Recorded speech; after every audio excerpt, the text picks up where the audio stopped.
तो चलिए शुरू करते हैं आज की वीडियो।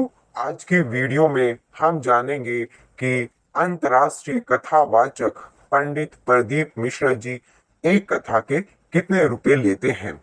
जैसे कि आप स्क्रीन पर देख सकते हैं, मैंने लिखा है 10 लाख, 20 लाख, आखिर कितने रुपए। तो पंडित जी कथा के कितने रुपए लेते हैं, आप यह सुनकर चौंक जाओगे। तो चलिए शुरू करते हैं आज की वीडियो को। हम सबसे पहले करते हैं हर हर महादेव। आप सभी का स्वागत है हमारे इस YouTube चैनल ओम नमः शिवाय पर। अरे इस YouTube चैनल को आप सब्सक्राइब अवश्य कर दे ताकि आपको सभी वीडियो समय पर मिले। जैसे कि आप जानते हैं कि पंडित प्रदीप मिश्रा जी जो कि अंतर्राष्ट्रीय कथावाचक है, जिनकी कथाओं में बहुत भीड़ आती है, बड़े बड़े नेता उनकी कथाओं में आते हैं। जैसे कि आप देख सकते हैं, यह मध्य प्रदेश के गृह मंत्री नरोत्तम मिश्रा जी हैं। तो पंडित जी की कथाओं में बहुत ही ज्यादा भीड़ आती है, लाखों भक्त कथा सुनने के लिए आते हैं, पंडाल भरे रहते हैं। तो अब जानते हैं कि पंडित जी एक कथा करने के कितने रुपए लेते हैं। जैसे कि एक कॉन्फ्रेंस हुई थी मीडिया कर्मियों की, तब मीडिया कर्मियों ने उनसे पूछा कि आप यह बताइए कि आप एक कथा के कितने रुपए लेते हैं। क्योंकि कोई कहता है आप 10 लाख रुपए लेते हैं, कोई 20 लाख रुपए बताता है, और यहाँ तक कि कोई कोई 1-2 करोड़ रुपए भी बताता है। जी हाँ, तब पंडित प्रदीप मिश्रा जी ने मीडिया कर्मियों से कहा कि नहीं भाई, मैं इतने पैसे नहीं लेता हूँ। चाहे आप जो यहाँ कथा कराने वाले उपस्थित हैं उनसे आप पूछ सकते हैं।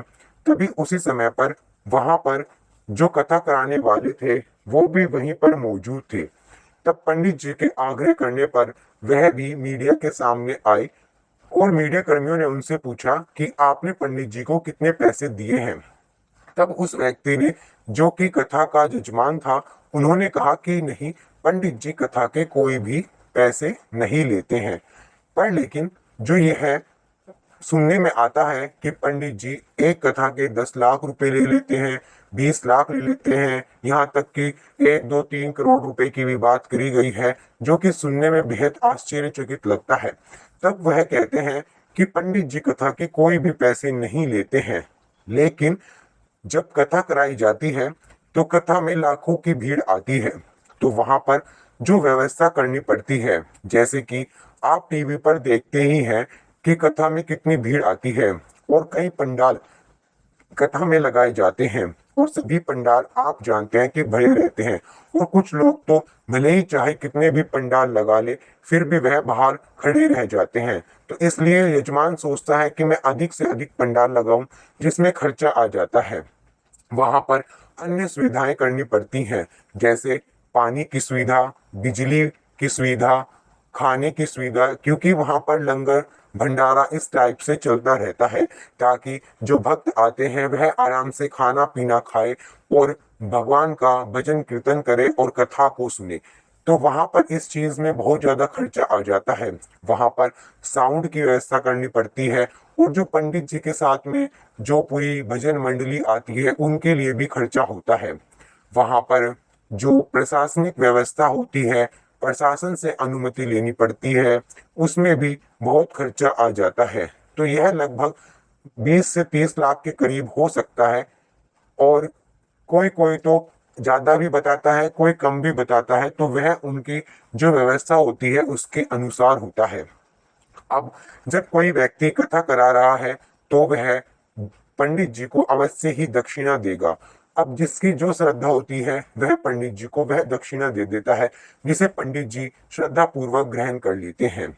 तो यहाँ पर यही निष्कर्ष निकलता है कि कथा कराने वाले का इतना खर्चा हो जाता है 10-20 लाख का, वो उसकी श्रद्धा के अनुसार है कि वो कितना खर्चा करना चाहे, चाहे वो 1 करोड़ खर्च करे या कितना ही करोड़ खर्च करे। लेकिन पंडित जी कोई भी पैसे नहीं लेते हैं, पर जो उनको दक्षिणा मिलती है वो उनका आप मान सकते हैं, जो भी उनको दिया जाता है वो जजमान की श्रद्धा होती है कि वह उन्हें कितने पैसे दें। और पंडित जी बहुत ही अच्छे हैं, और वह कथा को बहुत ही विस्तार से और बड़ी सुंदर तरीके से कहते हैं। तो आज की वीडियो के माध्यम से हमने जाना कि पंडित जी एक कथा करने के कितने पैसे लेते हैं। और ऐसे ही उपाय को जानने के लिए हमारे इस YouTube चैनल को लाइक करें, शेयर करें और सब्सक्राइब करें। धन्यवाद।